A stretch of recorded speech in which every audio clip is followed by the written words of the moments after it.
time for the final word in sports all across the state. You're listening to Sports Talk with your hosts, Bill Kornbluth, Will Pelagic, and the Professor Tom Hayes.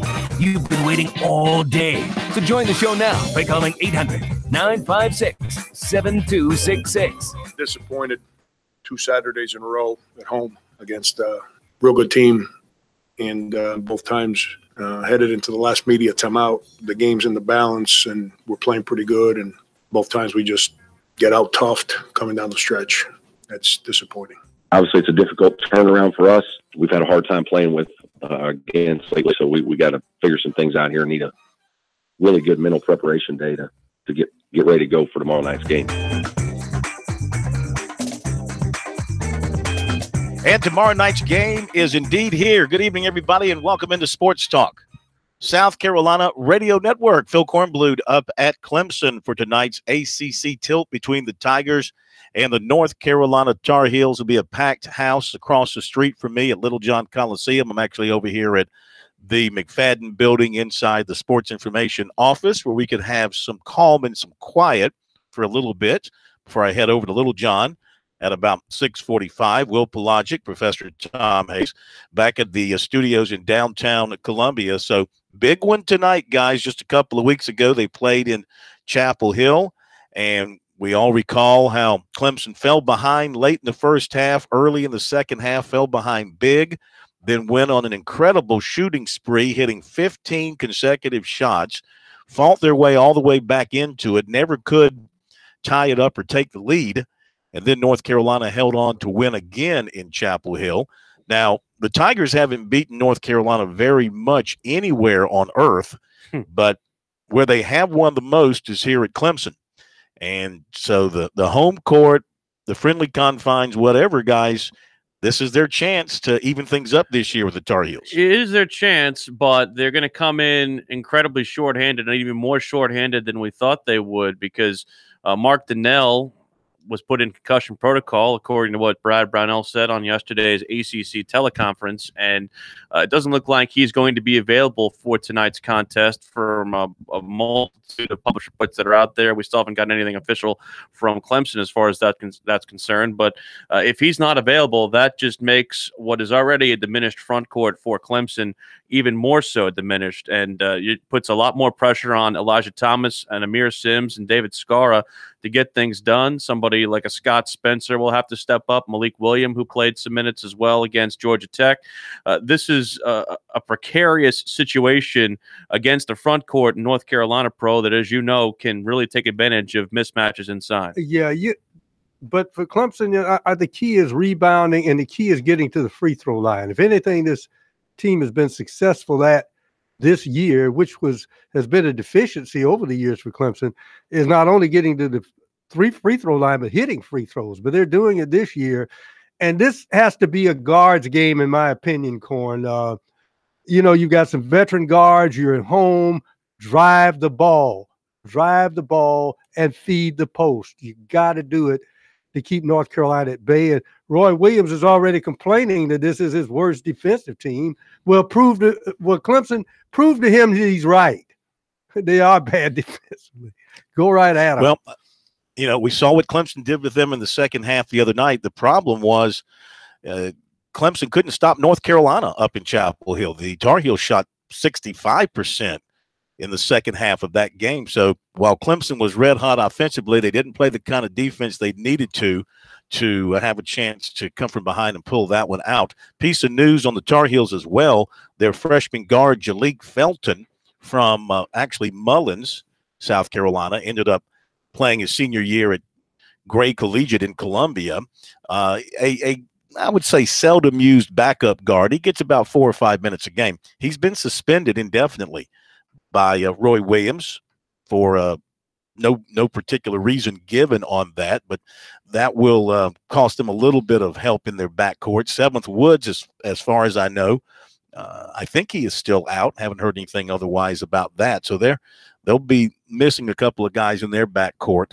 And, I would think that Clemson would try and come out and let's see if they feed the post more tonight, guys, and get Thomas involved early and see if he can get some scoring going down low. I think if there's an area where the Tar Heels can be vulnerable, it's with their young big guys underneath. Attack those guys early, get them on their heels, and then be prepared to protect the three-point line and the outstanding outside shooting that North Carolina has. Well, you got to pick your spots too, Corn. That's the other part of this too. The other side of the coin. We've seen Elijah Thomas had the propensity to get called for offensive fouls with a little bit of over-assertion on his part. So he'll at least need to, like we said earlier, pick his spots as far as when he tries to go to the back down move and when he might try to pass it out. But so much of what Clemson needs to do is they need to make sure that they have the kind of precision passing that they had when Dante Grantham was in there. And they struggled out of the gate against Georgia Tech in that regard. And the fact that they were settling like they did against Virginia for those long three-point shots that weren't always falling. Eventually, Gabe DeVoe got hot. You can't always count on that. I'm not saying you have to develop a mid-range game, but I'm just saying there needs to be higher percentage shots taken by Clemson. Well, one of those high percentage shots, and it seems to be a lost art because I've looked at a lot of basketball games this year, Corn, and guys don't, and the guards are really guilty of this too, is there's no law that says that once you feed the post and they kick it back out, set up quickly, repost, and throw it right back in there. Sometimes the guys playing with their back to the basket, when the guys playing behind them, they're not ready for a quick repost, and you don't see teams do that anymore. And I think Clemson would it behoove them to do that tonight, to throw it in their lines. If it's not over, kick it right back out, and then kick it right back in. You know the one I don't like. The one I don't like is when they're on the fast break, and instead of driving it to the hole, they pull up for an uncontested three with nobody rebounding. That's my least favorite shot. That's the least percentage shot that I hit. Well, the thing about North Carolina is, with everything we've talked about, they can score, and they do like to play up tempo, averaging over 82 points per game. They are giving up about 75. Clemson has gotten a little bit better defensively here in recent weeks. They've got the scoring average down to 65, and the Tigers have some guys that can shoot it from the outside as well, as we saw with Gabe DeVoe the other night. You wonder if the odds work against Clemson, because seldom does North Carolina lose 3 consecutive games. Last time that happened was 2014. They're coming off losses at Virginia Tech by 11 and at home in overtime to NC State by 4. So you got to believe Roy Williams has been reading his guys the riot act and is going to expect his guys to play at a very high level, play emotionally, and leave it all out on the floor. And what Clemson has to do, guys, as we well know, when Clemson plays a Duke or a North Carolina and South Carolina plays a Kentucky or Florida at home and the place is packed and emotional, how do you handle those first few minutes and play within yourself and not dig yourself an early hole just because you're so hyped up? Yeah, and that's one thing. I forget which game was the first one that we saw with that full building effect. I think it was that that 3-game stretch where they played Louisville, Miami, and Notre Dame, and it was one of those games where Brad Brownell remarked that the team kind of got a little bit ahead of themselves and they let the hype affect them early, and they had a slow start. I believe it was the game against Miami. So in that regard, this is something that they'll have to weather. And the other part of this too is, I mean, you know, there are probably going to be some people wearing that ugly shade of blue inside that building. So you have I've already seen them. You have to kind of weather a little bit of that, because not that it will be a fully divided building, but it will be not as dominant a home court atmosphere as a normal home game would be with this type of anticipation. Well, these teams played here in January of last year. It was a great game. It was one of those typical games that Clemson lost last year. They had a chance to win. As I recall, they missed a free throw late, ended up losing in overtime, 89-86. And, you know, they got a part of it is believing that you can beat them. Now, the Tigers have lost 10 in a row to the Tar Heels. So they got to kind of put that out of their mind and believe that they can win and go out and play their game and then let the chips fall where they may. All right, we'll talk more about this coming up. Also, the Missouri-USC women's feud continues to boil. Let's play the feud. Mr. Pelagic has been all over that today, along with our sources in Missouri. He'll have more on that coming up. We've got a full boatload of recruiting for you as well. We'll be back with more from Clemson and Columbia in a second.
This is the place to talk Tigers, Gamecocks, and more. Sports talk across the state on the South Carolina Radio Network.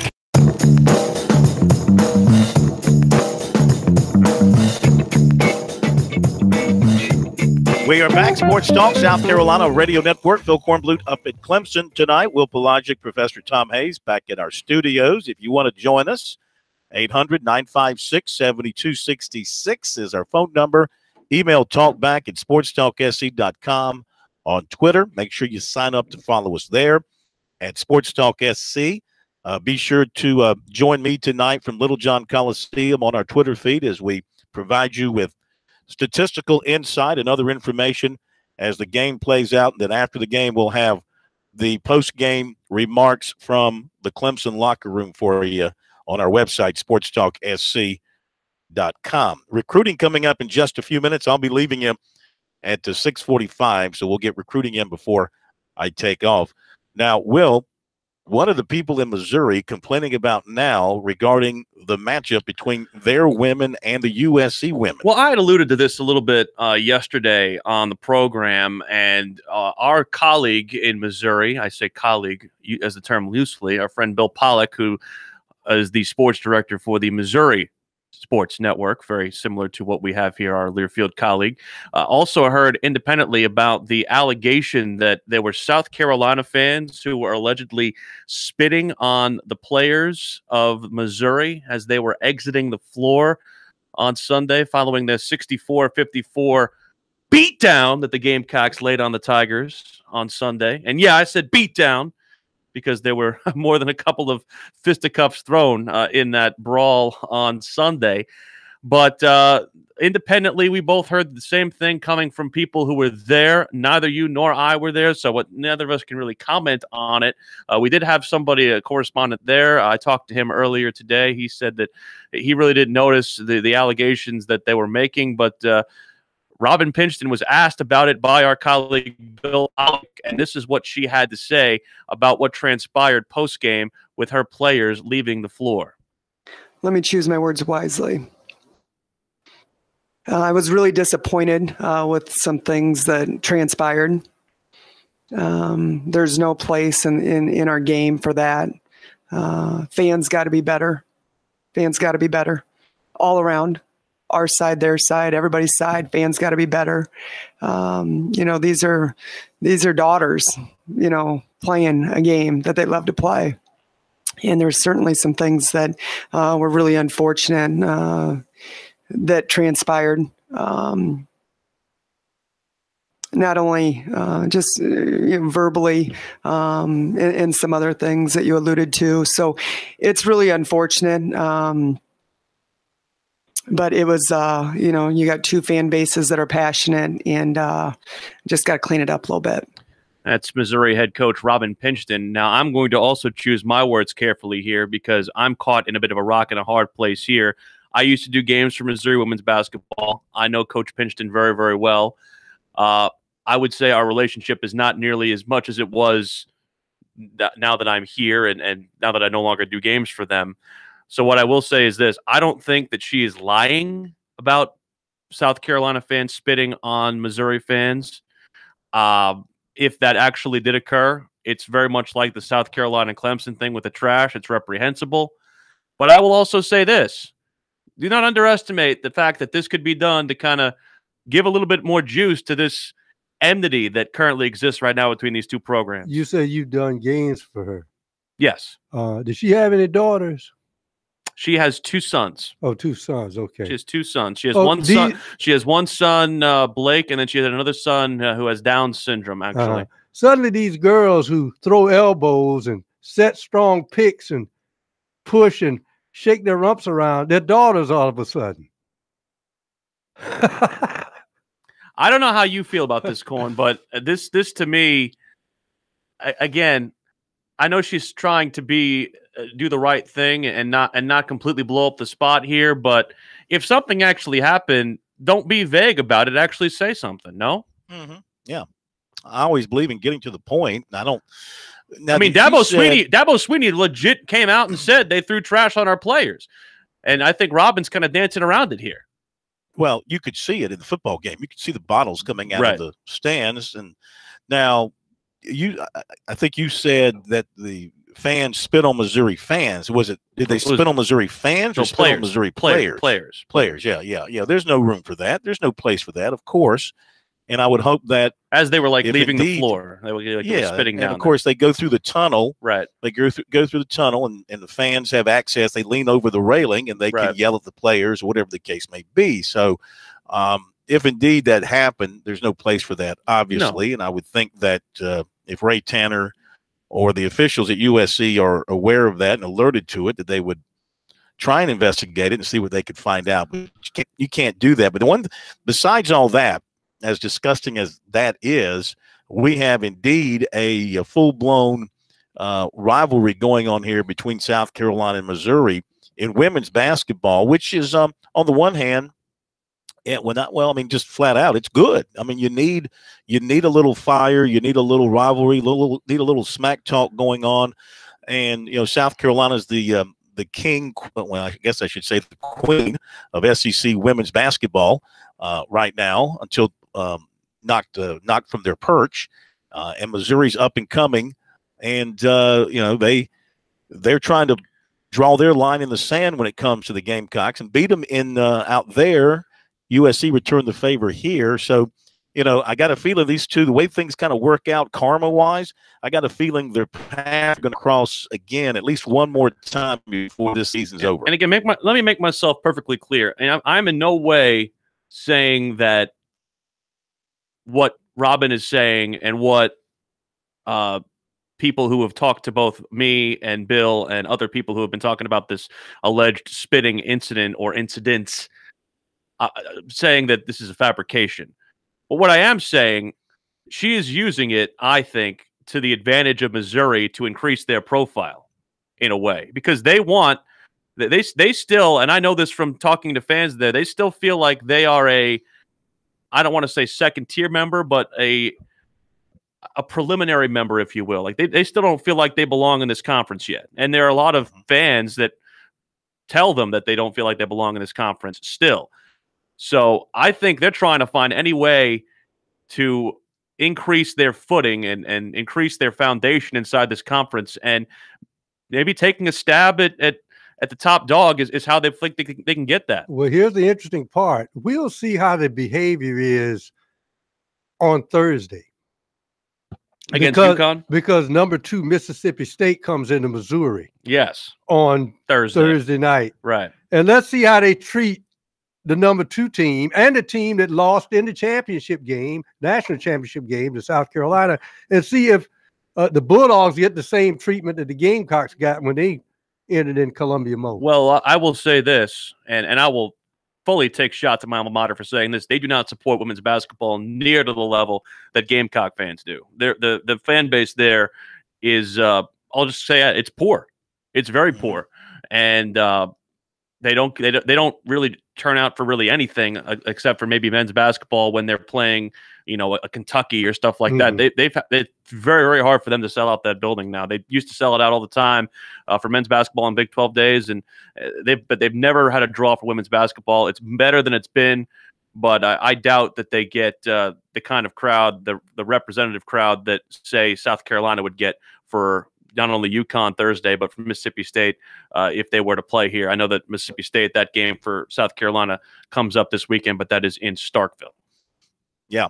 Well, again, it's good to have a little fire happening between really good teams, regardless of the sport in your league, whether it's women's basketball, men's basketball. It generates interest. This is good to have people talking about women's basketball both here and in Missouri. And with the games coming up this week, you mentioned Mizzou, Mississippi State. That's big in the SEC. South Carolina, UConn. That's big nationally. And, South Carolina, even though they scaled the ultimate mountain last year in winning the national championship, they still don't have a scalp from Connecticut to hang on the wall. You know that Dawn Staley wants that badly, gets them at home again on Thursday night, and their opportunity to make some big national news if they can take care of the Huskies.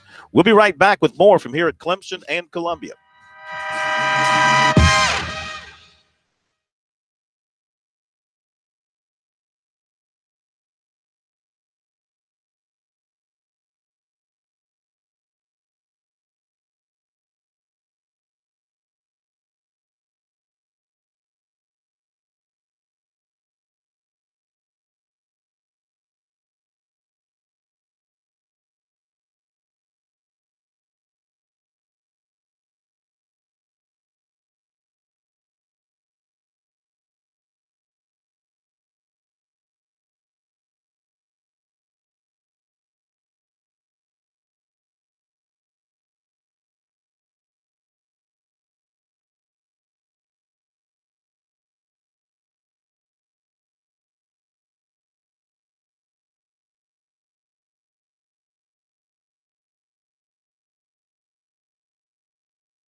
We're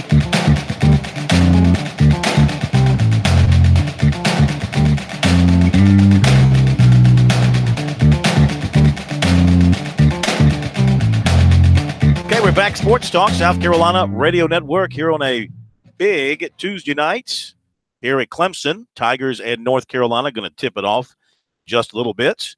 And we're here for that over at Little John Coliseum.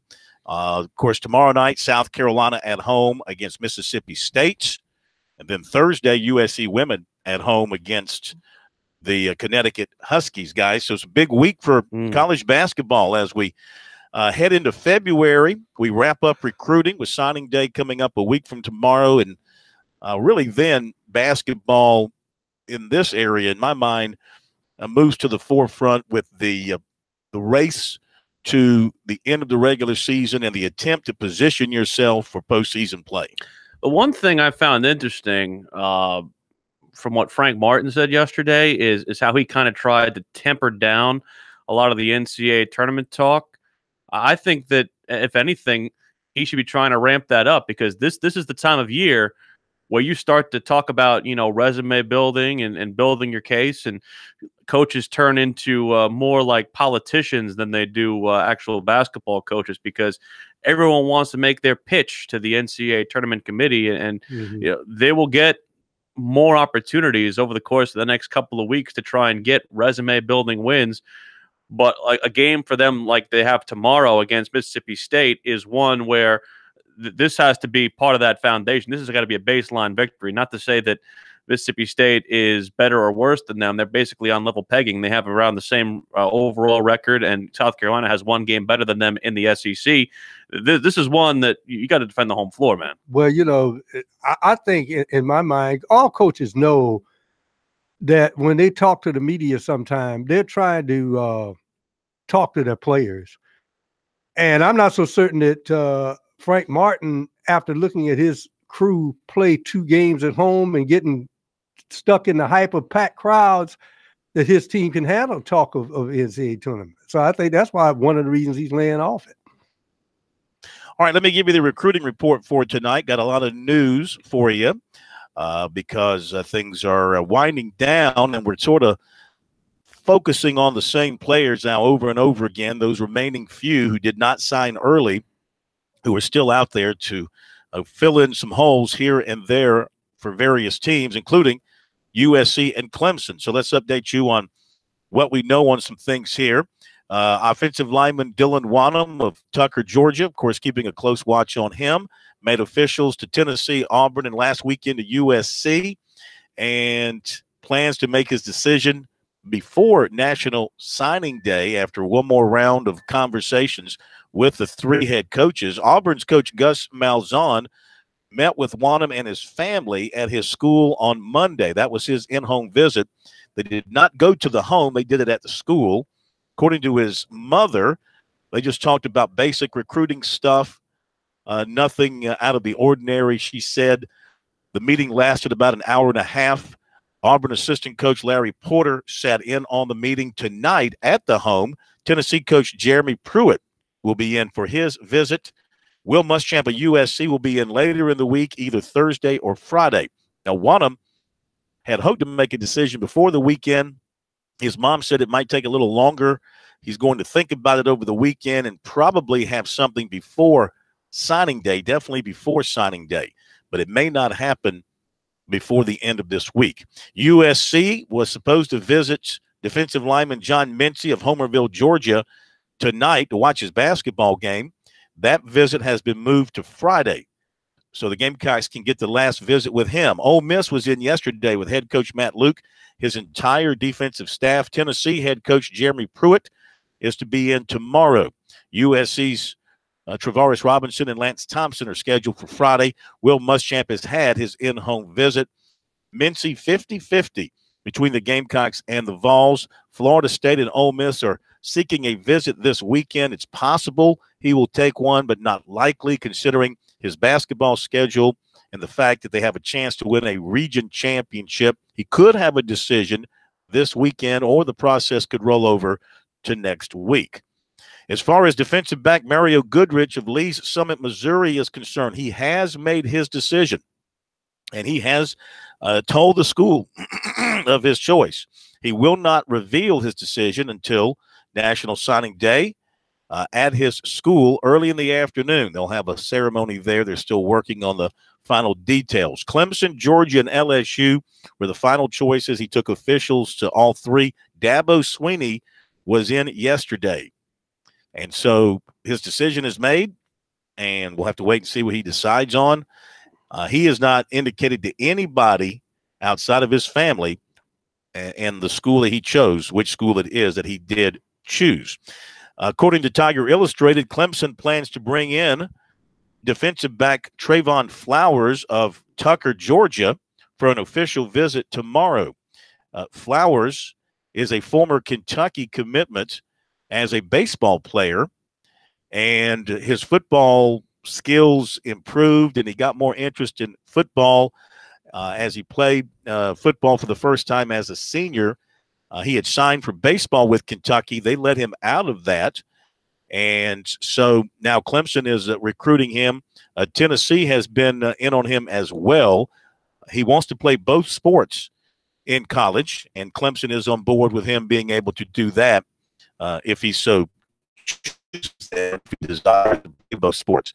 So this could be another possibility for the Clemson secondary in Trayvon Flowers, as the feeling is right now that Leon O'Neal, who came in from official at Clemson, may be staying out in Texas to go to Texas A&M. He's been one of their top defensive back targets. It also looks like Matthew Hill, who Clemson recruited as a defensive back but who's been committed to Auburn as a receiver, is going to stick with Auburn at this point. USC offensive coordinator, receivers coach Brian McClendon, scheduled to visit receiver Warren Thompson of Sefner, Florida today. Thompson took his official to USC last weekend. He's also expecting his Florida State recruiter to visit him this week. Head coaches Will Muschamp and Willie Taggart have been in to see him. Thompson said USC and Florida State are his top two. He also visited Tennessee. Georgia coach Kirby Smart scheduled to visit defensive lineman Rick Sandage at home tonight. USC's Will Muschamp and North Carolina's Larry Fedora planning to visit Sandage this week. Sandage took his official visit to USC last weekend. The Gamecocks and Bulldogs have emerged as his top two. Going back to Leon O'Neal, former Texas A&M quarterback Johnny Manziel reached out to him on Twitter the other night. Actually, it was last night, encouraging him to go to College Station, where he told him that they could use somebody of his skills, and maybe that's enough to put it over the top with O'Neal. College Station's more rural than Clemson, so let's be real. College Station, if you can't survive there. You think so? Is College – I mean, I know to get there it's more rural, but the city itself you don't think is bigger than Clemson? Maybe Clemson. It's a little bit bigger than Clemson, but there's you're in Texas, so there's less teeth. Yeah. And speaking of O'Neal, Alabama has made a late run at him in the last couple of days. Saban's trying to get Alabama involved and trying to get him to come in for an official visit this weekend. So that's something else you got to keep an eye on with him down the stretch. Wide receiver Justin Ross of Phoenix City, Alabama, remains undecided between Clemson, Alabama, Auburn. Saban made his in-home visit last week. Sweeney and Malzahn make their visits this week, and he announces on National Signing Day, 1 o'clock on ESPN. Muschamp was in Louisa, Virginia Monday to check out 2019 linebacker Brandon Smith at his basketball practice, and I believe Sweeney is supposed to go by the school today to check on him. Newberry commitments, quarterback Savion Watson of Chesterfield, defensive end Chance Miller, Northwestern, running back Amir Abrams of Newberry High, and Newberry High quarterback Tyreek Goodman committed to Coastal Carolina. USC and Clemson target quarterback Sam Howell was offered by Nebraska, and USC offered 2019 linebacker Jamie Petway of Woodstock, Georgia. That'll do it for recruiting. Check it out regularly on our website, SportsTalkSC.com, on Twitter at SportsTalkSC. Guys, heading over to The tiny bathroom, also known as Little John. Wow. We'll catch you at halftime. No. It's not good. It's not good.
The guys are always checking email. Send your comments or questions to talkback@sportstalksc.com. Now, more of Sports Talk from Columbia's Main Street. Welcome back, Sports Talk, South Carolina Radio Network. Will Pelagic, Professor Tom Hayes, and producer Brian Leonard. We'll get an update from Phil Kornblut at halftime from Little John Coliseum. That tips off here coming up at 7:01 here on the East Coast. Don't have the officials posted yet. I'm very curious to see the three men in black and white that'll be calling this game tonight between North Carolina and Clemson. The starters have been posted. No real surprises there from Clemson's side. Reed, Mitchell, DeVoe, Thomas and David Skara, actually. I'm sorry, that is a surprise. They're going to start Skara instead of Amir Sims. I just kind of glanced over that thinking it was the same, but actually they're going to start David Skara instead of Amir Sims. And like I said yesterday on the program, Skara had a better game defensively than I've seen him play all season. Like, it's weird. When you have a guy who doesn't score and doesn't get a lot of rebounds, it's very, very hard for him to show up and really stand out. But I without actually fixating on him, but I fixated on him at that game on Sunday, and he looked to be a guy who, again, could be one of Clemson's best front court on-ball defenders, number one, and number two, somebody who with that defense can change a basketball game. I've always said, even at the NBA level, one of the most valuable people in a contest, whether it be NBA, college, or high school, is a kid that does a lot, but does not frown on not being the third or fourth option. They do their thing and let the guys who want to score, because once you get to this level, Will, you and I both know somewhere these guys scored a lot of points. True. And they were the main guy. Now they have to take a secondary role, but without that secondary role, the big guys can't do their thing. So if you can get in his role, play good defense, set screens for those guards, and then, pick up the trash on offensive rebounding, then you got a player that's going to help Clemson down the stretch, now that we know that Grantham is no longer going to be with the team the rest of the year. In his 2 seasons at Valparaiso, he averaged 6.5 points per game in 15-16, and then 5.5 points per contest before that. Didn't get as much on the rebounding perspective, 3 rebounds a game. But again, he hangs his hat on his defense. So in that regard, you have to at least be encouraged with what he's bringing now when they don't have somebody who was such an all-around threat like Dante Grantham is. And that's the guy that actually, in your mind, you would put on May, because many of your offensive players, let's face it, the Matador cape comes out because they want to rest on defense, so they want to leave their energy for offense sometimes. But guys, I don't think Clemson does that. No, but I'm saying guys who can expend most of their energy on the defensive end of the court, if they can guard the other team's best player, put him on him. Well, the other part of this too, and again, I don't necessarily think they're going to put the Matador cape on, but again, there is the thing that we talk about always when you play one of these Tobacco Road schools. It's how the game is officiated. And even on the road, even on the road, whether they play at the Dean Dome, or they play at Cameron Indoor, or they play it on the Moon, sometimes those schools with that blue tinge always seem to get calls. That, and this is something my dad always complains about. He complains about the quality of college basketball officiating until the cows come home. And I told him it's simply a numbers thing. You have 350 Division I men's basketball programs. On a weeknight, it doesn't necessarily show up as much, but for weekend games especially, you get games where everybody's playing on that day. There are hundreds of college basketball games going on all across the country. You're probably going to get a bad batch of officials every once in a while because there's just so many games going on, and you're dealing with, if you think that the NBA, they use 3 officials a game and there's 30 teams, so these are the next crop of the best officials when it comes to these. So if you're thinking that the NBA has got, at any point in time they have 15 games in a particular day, they've got about a crop, I would say, of about 50 or 60 officials that they use. If you think that those are the best officials, you're dealing with the next tier down, and even you think about a couple of tiers down below that, especially on a high volume night. So a night like tonight where there's not a lot of games, you could get a good crop. I'm expecting that we'll probably get the usual, oh, here it is: Roger Ayers, John Higgins, Doug Sermons. No surprises about any of those 3 names. Yeah. Two of those guys have Final Fours underneath them. I think Sermons has one as well. So, again, this will be a Cardinal official type game. They'll be very, very good. But the other part of this, too, on the other hand, is that you can let that get into your mind and let it get away from you early if you can't stay disciplined. This is going to be a real test for Clemson's discipline. And not only that, but so much so, in that first North Carolina game, so much of what they were trying to do was on the perimeter. It was all on the periphery, and they had no desire to go inside. And anytime they went inside, they had success because that's the weak point of North Carolina's defense is on the interior. I do not know why Clemson is reticent to do this. I know that they love their three-point shot. I know that Gabe DeVoe can fill it up and Sheldon Mitchell can do the same, and Marquise Reed is a volume scorer as well. But my God, use the post. Well, there's no problem with shooting the three-point shot going inside first. Use your inside to set up your outside. Most of the times when you see guys stay in motion, they set their screens, they go inside, and normally, what is it? Their feet are set, the big man throws it back out, and they got a clear three, and probably prime rebound position to get the offensive board. Well, that's the other part. That's the other part of setting up your postman, because if you can get your postman to get the defender underneath them, that sets him in a good enough box out position, and that puts you in better position, like you said, to get an offensive rebound with a lower percentage shot, like a three-pointer. But North Carolina and Clemson coming up here at the top of the hour. They'll tip off in about 7 minutes. We have South Carolina tomorrow against Mississippi State. South Carolina women against UConn. We'll have a whole bunch of that. We still have more reaction to get to on our Twitter from a lot of people who are responding to the allegations from Missouri's Robin Pinchton that the South Carolina fans spit at their players while they were exiting the floor at the conclusion of the 64-54 victory for the Gamecocks over Missouri on Sunday. So we'll get to more of those. Your phone calls as well, 800-956-7266 on Twitter at SportsTalkSC is how you get to us. A key for tonight's contest before we tip off tonight in Little John Coliseum. Rebounding. Mm-hmm. That's going to be the key, because I think Clemson has enough to out-rebound North Carolina. If you mean you can out-rebound the team, that equates to me second chance points, especially on the offensive boards, because that normally means you're only 2 or 3 feet from the basket once you get an offensive rebound. And if I'm Clemson, I'm at home. I know it's North Carolina, but when I have every opportunity to push it, push it. This is going to sound very very stat geeky, but I'm very curious on the assist to basket ratio tonight for Clemson. They were able to assist on 14 of their 28 made baskets. That's a little low, yes. but they were able to get 11 out of those from Marquise Reed, who is not a high volume assist guy. That was a career high number for assists from them.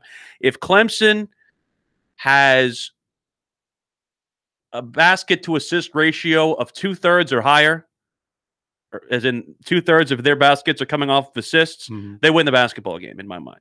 Okay. If it's 2/3 or higher, I think they win that basketball game. If it's around the 50% mark, sub 50% mark, that means they're settling for create their own shot type opportunities, and they're not getting the ball inside, and they're also not passing enough or passing too much. As an example, on 21 shots, if they have 14 assists, exactly, that's what you need. That's what I think you need, and it would behoove Clemson to play this game in the 60s.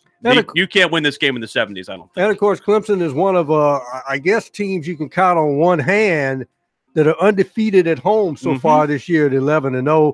And they're on the stage alone tonight in the ACC. The only ACC game tonight in the SEC, Florida, Georgia. That's a big, huge game for Georgia. Arkansas, Texas A&M, Vandy at Kentucky, Auburn at Ole Miss. So turn the game on. Put the sound down. Keep us on. We'll keep you updated on what's going on. Corn has the updates on Sports Talk SC on Twitter. We'll come back. We'll talk a little bit more about this South Carolina-Missouri feud. Get you looking forward to South Carolina-Mississippi State. Updates on Clemson and North Carolina, and also the South Carolina women taking on UConn on Thursday. Plenty to get to. Hour 2 of Sports Talk coming up next.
Round 2 of Sports Talk up next with your hosts Phil Kornbluth, Will Pelagic, and the Professor Tom Hayes. Don't leave us hanging. Join the show, 800-956-7266. Welcome back, Sports Talk, South Carolina Radio Network. Will Pelagic, Professor Tom Hayes, producer Brian Leonard. Phil Kornbluth is in place at Little John Coliseum. We'll go to him at halftime for some reaction. Clemson with a 6-4 lead. And the basketball about 2.5 minutes in. Your early thoughts real quick, Professor Tom Hayes. Looks like they are going inside, like we said, to Elijah Thomas. Yeah, they're settling it down, as you said, the utilization of the skip pass before shooting the three, because they shot a challenge three to begin the game, and it didn't look good as North Carolina took an early 4-0 lead. But Clemson since then has sent out some rejection slips on North Carolina's end on the offensive board and scored 2 threes of their own to take the early lead. The key to beating a team that is athletic like North Carolina, it's all ball reversal. It's all about trying to make sure that you get the defense on the run, and they're doing that very well, although they've had a couple of offensive fouls called both ways. Again, veteran officiating crew, you're going to see that. 800-956-7266 is the phone number. We'll continue to talk about South Carolina's basketball game tomorrow against Mississippi State, the women against UConn on Thursday. But we'll start here with a statement that has come out from the athletic director of South Carolina, Ray Tanner. But first, we're going to play you the comments again. If you missed them earlier in the program, this is Missouri women's basketball coach Robin Pingeton after allegations were made by people inside the Missouri traveling party, not only independently to us, but also to media in Missouri that is connected with our network, our Learfield partners up there in Missouri, about South Carolina fans allegedly spitting on Missouri players at the conclusion of the contest between South Carolina and Missouri on Sunday. The Gamecocks winning 64-54. This is Missouri women's basketball coach Robin Pingeton. Let me choose my words wisely. I was really disappointed with some things that transpired. There's no place in our game for that. Fans got to be better. Fans got to be better all around. Our side, their side, everybody's side. Fans got to be better. These are daughters, playing a game that they love to play. And there's certainly some things that were really unfortunate that transpired. Not only just verbally and some other things that you alluded to. So it's really unfortunate.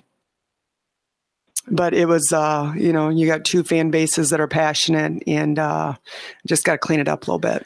We have some rampant responses on our Twitter at SportsTalkSC, which we will read. And also, if you want to chime in, if you were at the contest or have anything to share with regards to what happened or what didn't happen based on the comments we've heard from those inside and outside the programs, 800-956-7266. We want to try to get to the bottom of this because, again, no one who was in an on-air position was at this contest for us. We had one of our interns covering this contest. Corn was covering recruiting. I was up at Atlanta covering Clemson and Georgia Tech. So our manpower was stretched pretty thin on Sunday, as it were.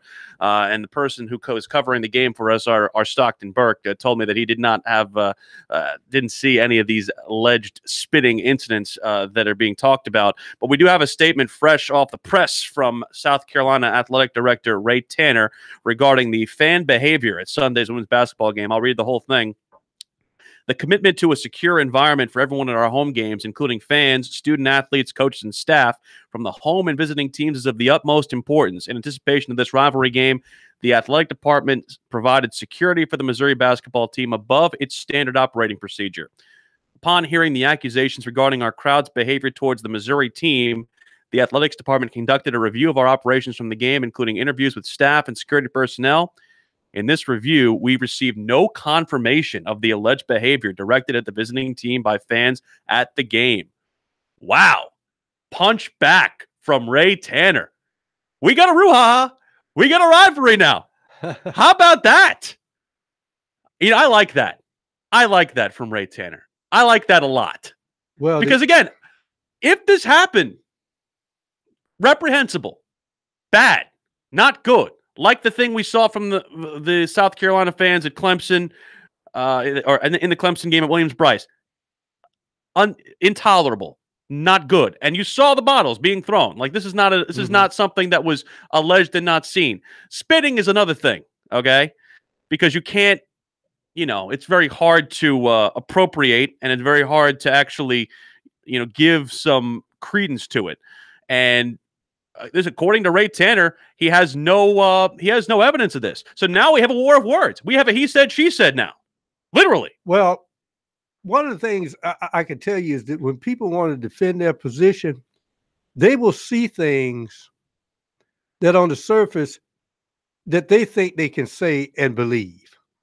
For instance, if Missouri is leaving the court and the fans are yelling, when people yell, yes, there may be some expectoration, i.e., saliva coming from the mouth. So when they say, well, you say these people yell over here yelling, I see saliva coming from their mouth. They're spitting at us.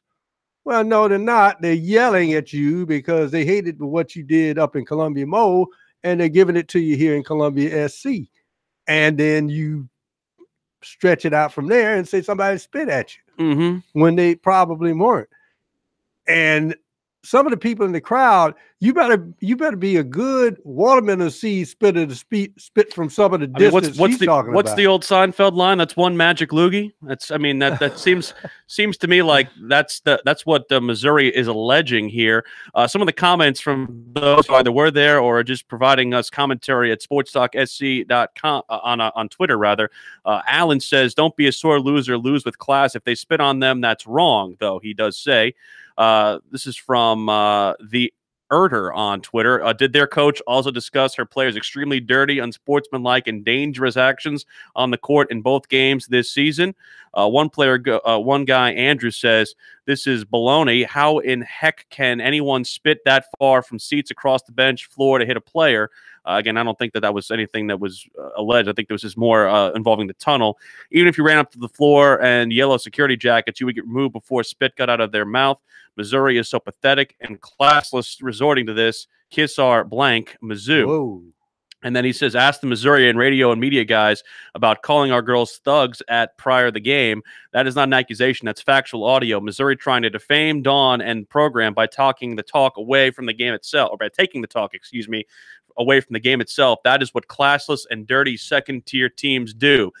I'm not going to sit here and call them dirty and or classless, but I will say, like I said earlier, I don't put this beyond Robin Pinchton. Not necessarily saying that she is fabricating this, or that those who are inside the Missouri program are fabricating this, but they are looking to try and get themselves a foothold in this conference. They look at themselves as second-class citizens in this conference. They want to feel like they belong. They want to pick on somebody who is the top dog, and that's the problem. They are now coming at the top dog, which is South Carolina, at least in the sport of women's basketball. Well, again, the danger involved in this is you don't want to be painted with a broad brush and say this is the way we have to win. Because as I say, the proof in the pudding is how Mississippi State is treated. Because in this particular year, because of injuries and lack of a long bench, the queen right now in the Southeastern Conference is Mississippi State, who happened to be the opposition in the national championship game against South Carolina. And they were the ones that knocked off UConn. They're the ones that have the UConn scalp. And so if you're Missouri, do you try to clean it up against Mississippi State to say, look, now we're not as dirty as we seem to be? Or have you got in your player's head, this is the way we have to play, and yes, we're going to dish it out against Mississippi State as well? This will be interesting on Thursday. I guess we have to take one game and look at the other one because UConn and South Carolina on simultaneous here. I'm going to the Carolina-UConn game, and I will have that Missouri-Mississippi State game on DVR because I'm very curious to see how they handle that. Also, from the standpoint of the fact that Mississippi State is next up on South Carolina's SEC schedule as well. Clemson is out to a 15-9 lead on North Carolina at Little John Coliseum. We'll send you a little bit of our observations from there over the first 6 minutes of that contest. Tigers trying to avenge a 10-game personal losing streak to the Tar Heels. We'll continue with more chatter and also your phone calls, 800-956-7266 on Sports Talk, South Carolina Radio Network.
Sports Talk is the sports talk show of Main Street, South Carolina. From the coast to the mountains, we cover it all.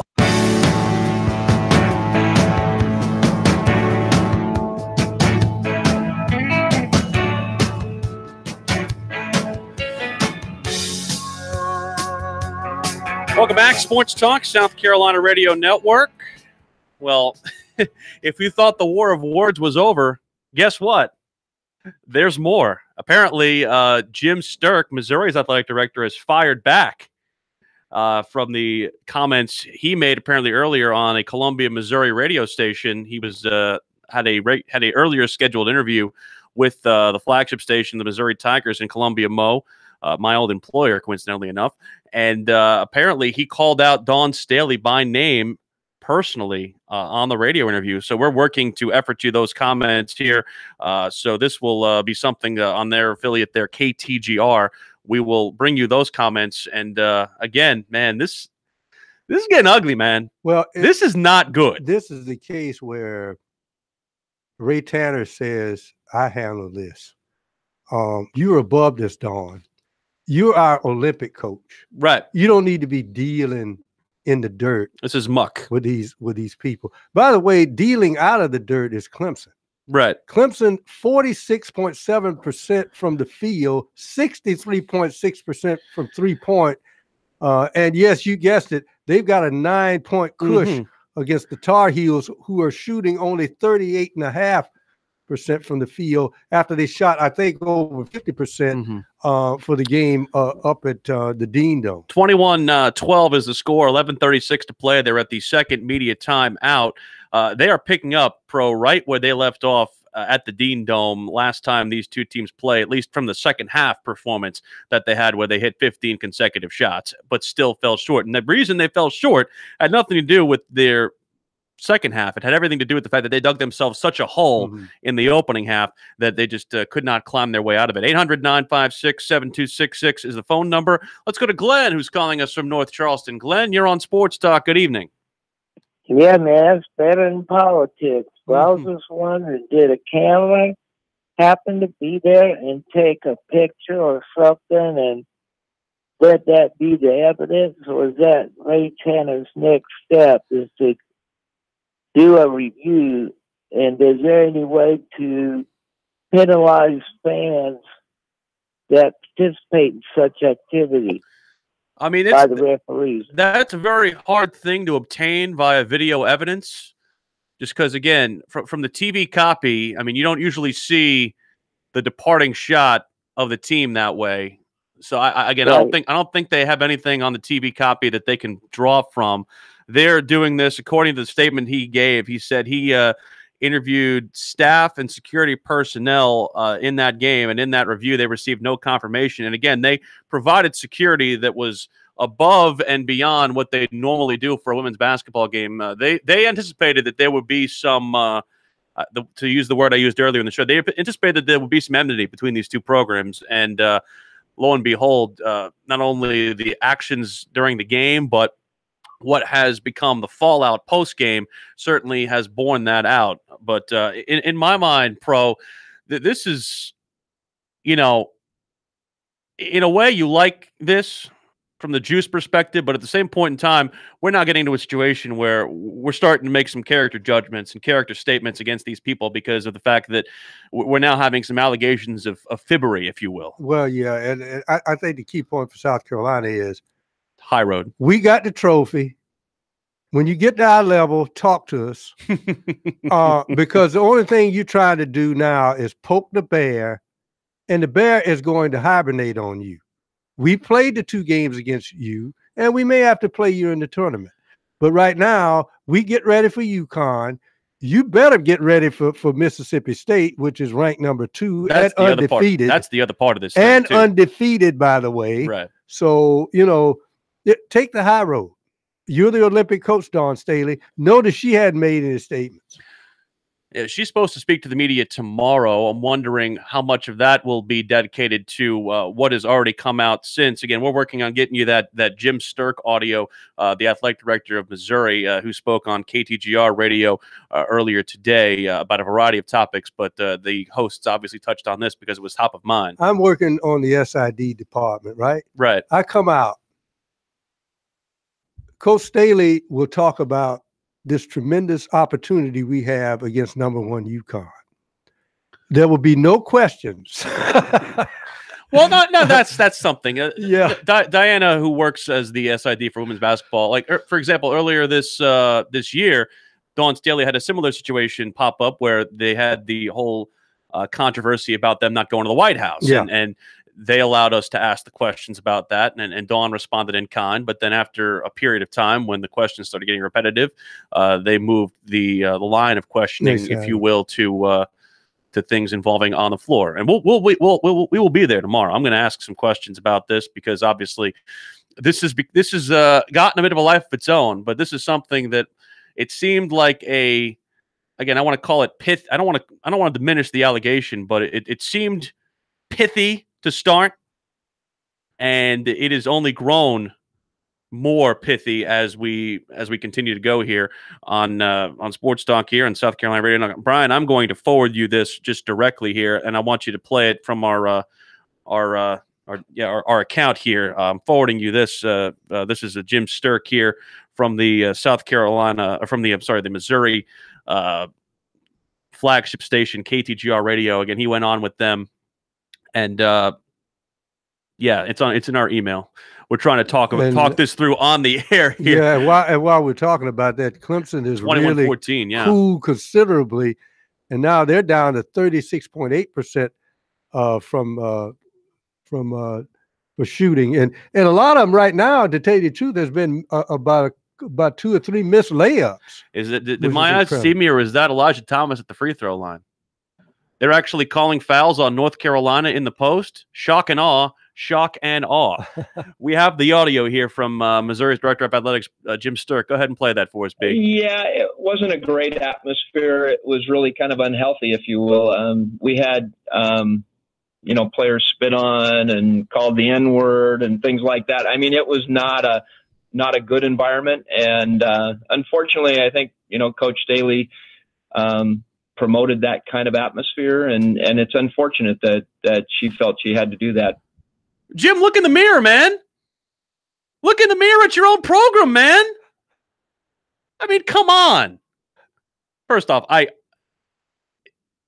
this is going to sound weird coming from me, right? Okay. The guy who has a diploma from this school.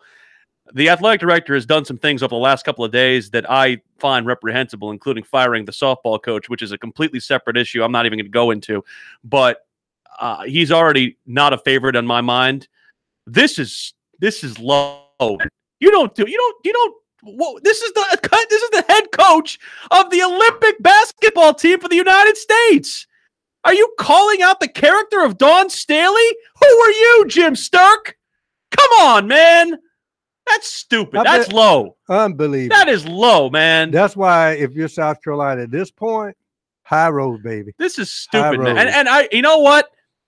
I'm going to give a round of applause to Ray Tanner because he basically came out and said in this statement, we have nothing. I'm going to read you the exact words.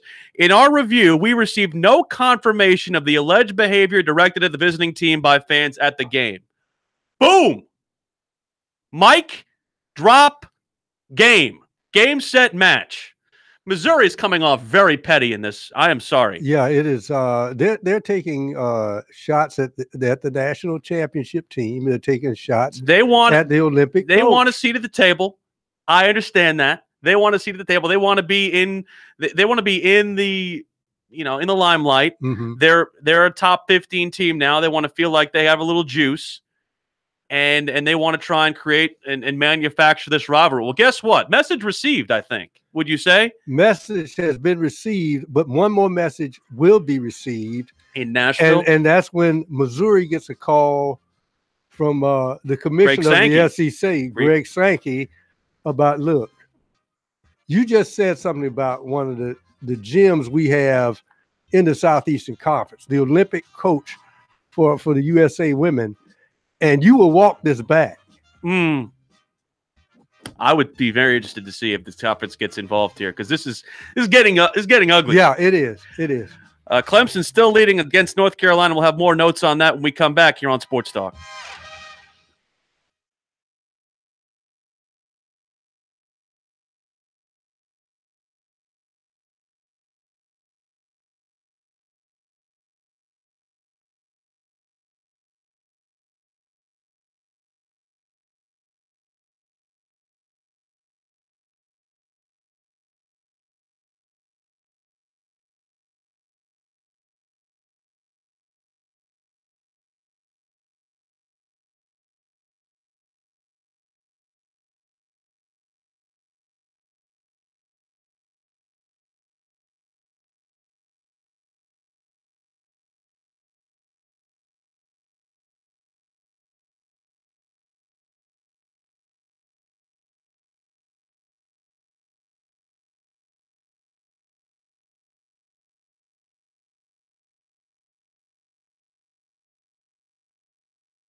To the statement from Ray Tanner, and if you missed our comments that we obtained from the athletic director at Missouri, who was calling out Dawn Staley for, quote, promoting a bad atmosphere, man, this guy's a joker.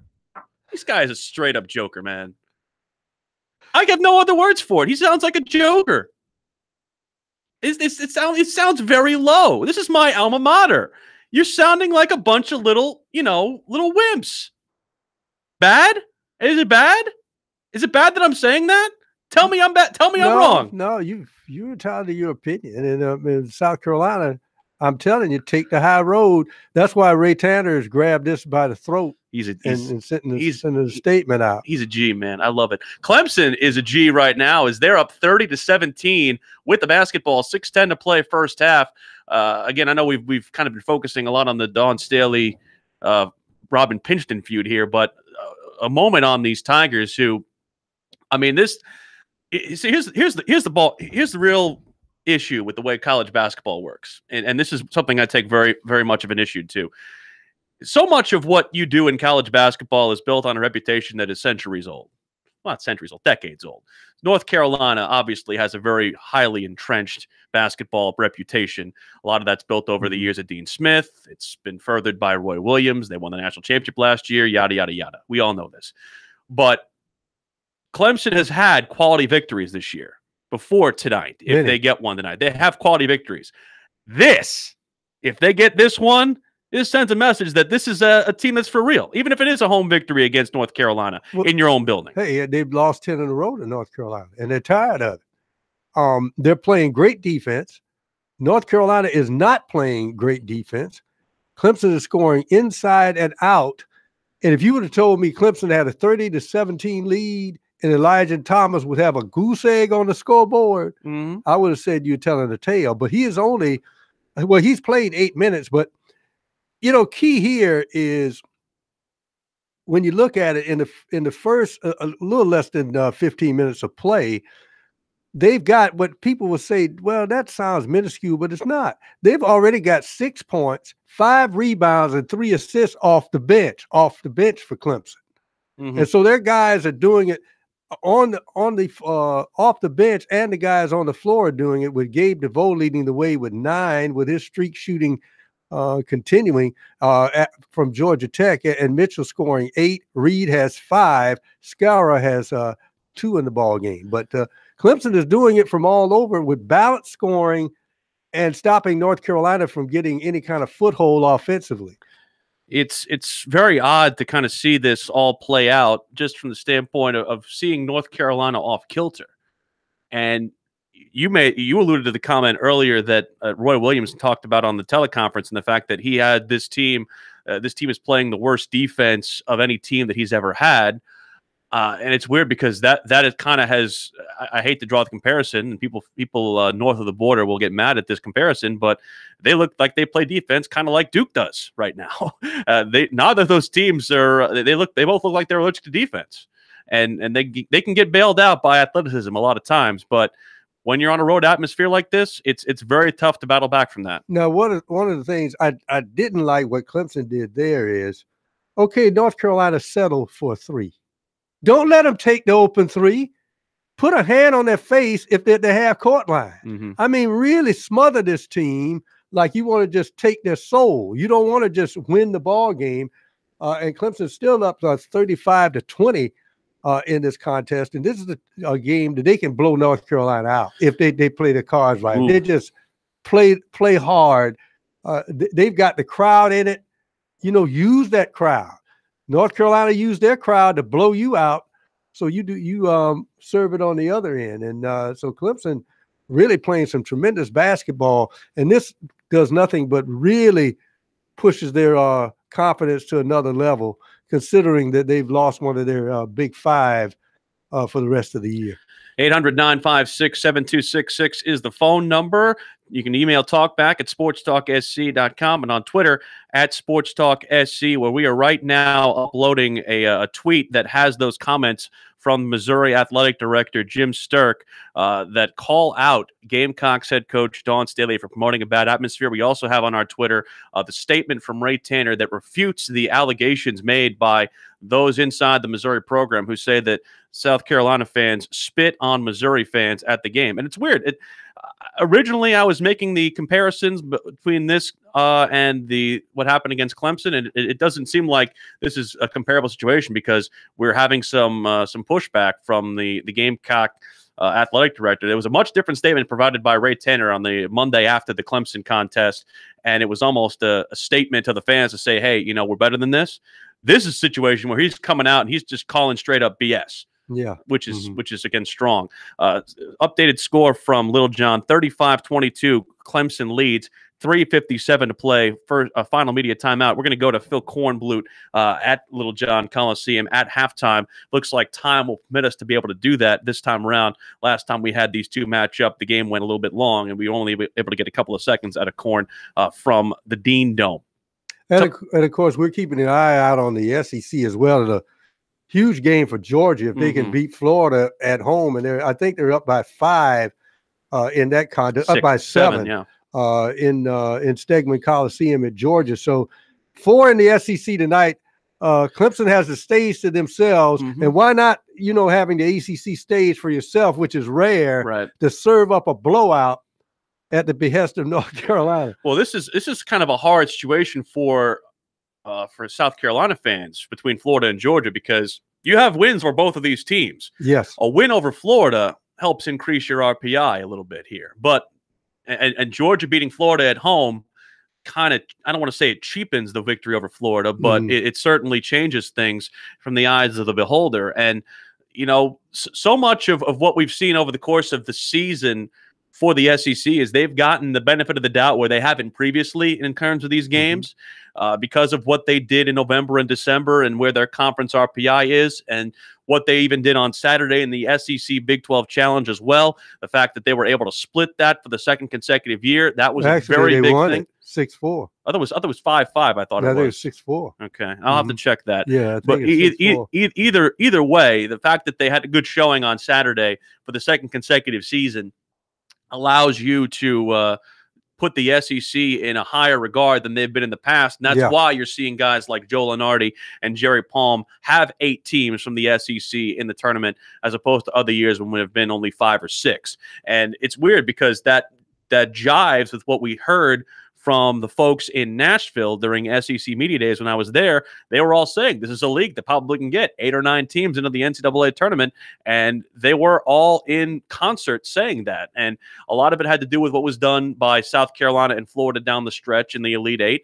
Also, what was done getting themselves to the second weekend. But the other part of this will be very interesting to see over the course of the next couple of weeks, as these teams continue to beat each other up, because let's be honest, we have a lot of teams that are around the 500 mark and below that are good teams in the SEC. Whether or not they will get the benefit of the doubt when the pen is put to paper in March to make these brackets about these types of games, where a Georgia who sits at like 12-8, they are a legit bubble team right now, if at all, inside the tournament. And Florida, who is a solid in-tournament team, this is something, this will be a result that they will look at, or a like result that they will look at. Well, the key to South Carolina is in the missed opportunities. I think everybody thought with this murderer's row of 4 ranked teams, if you came out 2-2, it was great. However, the 2 you lost were at home. And South Carolina came into that gauntlet, I think, if I'm not mistaken, with a winning record on the road, which is rare for them. So, but with a young team that's so erratic, you win one, you lose one, you win one, you lose one. The youngsters got caught up in that emotion of the home crowd and did not close out a couple of teams they could have, especially on Saturday. We always thought that Tennessee and Texas Tech had those big, thick guards that could get inside, and South Carolina defensively just did not have that type of guard to really body up on those guys as far as defensively concerned when they get into the paint. So South Carolina still has work to do, but they have opportunities. And I always point to those 2 games against Auburn and some tough games they have around the stretch, including tomorrow night's game against a feisty Bulldog team from Mississippi State. 35-26, Clemson leads, around 3 to play in the first half. More updates on that when we come back on Sports Talk.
Now back to Sports Talk, South Carolina's most listened to sports talk show for more than 30 years.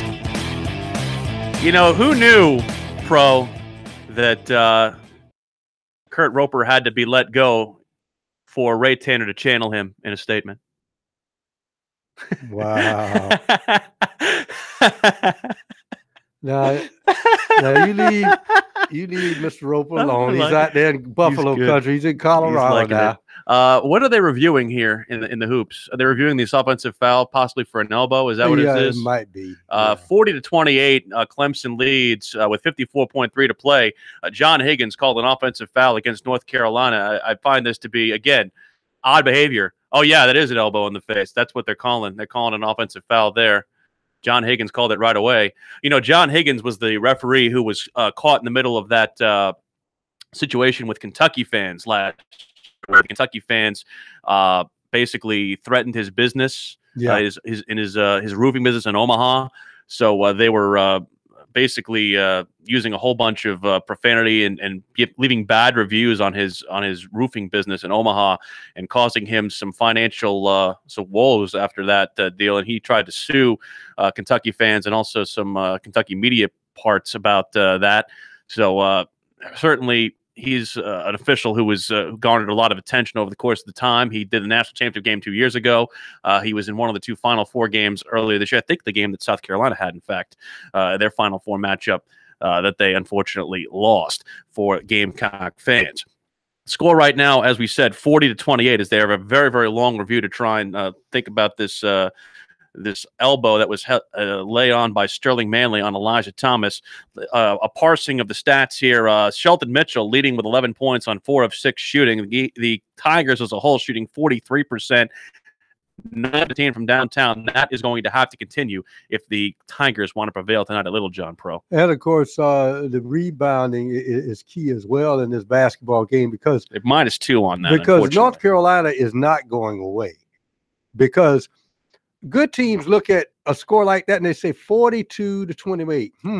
That's 6 2-point shots and only 4 3-point shots. So we're still in the ball game. So you can't look at it like we got a double-digit lead, but still North Carolina with a whole half to go, still within striking distance. Roger Ayers is over there talking to Roy Williams, and Roy does not seem like he's happy with the result here.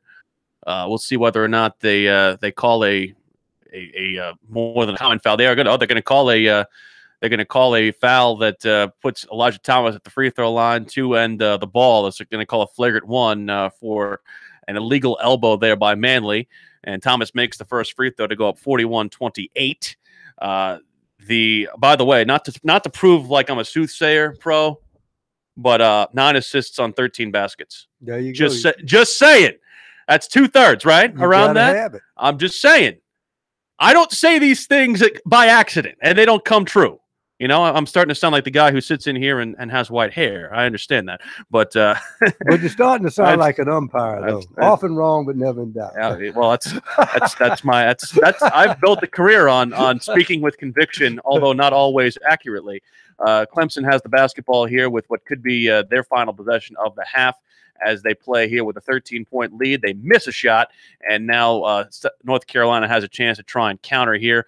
We'll see how they play the final couple of possessions out here over the course of time, and we'll try to see if we can get hooked up once again with Korn to give us his additional observations from Little John Coliseum. Some comments here with the audio that we have on our Twitter, SportsTalkSC. Actually, our Twitter at SportsTalkSC. Go ahead and play it again for us, B. These are the comments that came from Athletic Director Jim Sturk of Missouri talking to Dawn Staley.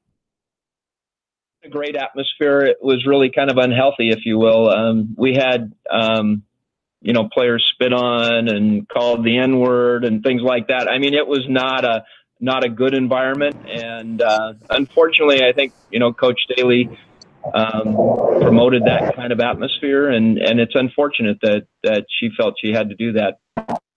Not good. Not very good from Jim's perspective. It doesn't sound very thought out. No. It was almost like it came on. Now, my eyesight isn't as good as it used to be.